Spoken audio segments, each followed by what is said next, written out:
Open plot మనం వెళ్తాము. ఇప్పుడు ఈ సదాశివపేట, షాద్ నగర్, ఇటు సైడ్ మేడ్చల్, ఇటంతా ఓపెన్ ప్లాట్స్ ఎక్కువ అమ్ముతున్నారు హైదరాబాద్లో.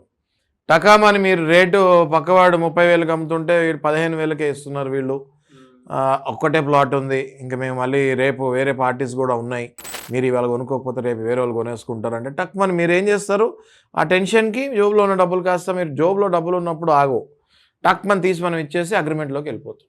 వెళ్ళిన తెల్లారి మనకి వేరే నోటీస్ వస్తుంది, ఇందులో నాది కూడా ఉంది అని చెప్పేసి. సో ఒక అడ్వకేట్ని పట్టుకొని ప్రాపర్టీ కొనేటప్పుడు కూడా ఎంత జాగ్రత్తగా కొనాలి, అడ్వాన్స్ ఎంత ఇవ్వాలి, అడ్వాన్సులు కూడా ఒక 10% ఏదైనా ఓపెన్ ప్లాట్ కొనేటప్పుడు ఇచ్చి 90% రిజిస్ట్రేషన్ టైంకి ఇవ్వాలి. కానీ మీరు 90% ముందే ఇచ్చి 10% రిజిస్ట్రేషన్ టైం కొంతమంది ఇస్తారు. ఆ రిజిస్ట్రేషన్ టైంకి వాళ్ళు రాకపోతే అది మళ్ళీ డిలే అవుతుంది, దానికి మళ్ళీ స్పెసిఫిక్ పర్ఫార్మెన్స్ అని మళ్ళీ ఇంకో కోర్టులో కేసు, మళ్ళీ అది టైంలో అవుతుంది. కాబట్టి ఒక మంచి అడ్వకేట్ని పట్టుకొని మీరు ప్రాపర్టీ కొనే ముందు దాని లీగల్ ఒపీనియన్ సరిగ్గా చూసుకోవాలి, దాని టైటిల్ ఫ్లో సరిగ్గా చూసుకోవాలి, దాని మీద ఇంతకుముందు ఏదైనా కేసెస్ ఉన్నాయో చెక్ చేసుకోవాలి, దాని మీద ఇంతకుముందు ఏదైనా పార్టిషన్ ఇష్యూస్ ఉన్నాయో చెక్ చేయాలి, ఇన్హెరిటెన్స్ ఇష్యూస్ ఏమైనా ఉన్నాయో చెక్ చేయాలి, మార్టిగేజ్లో ఉందా ఆ ప్రాపర్టీ లేదా అని చెక్ చేయాలి.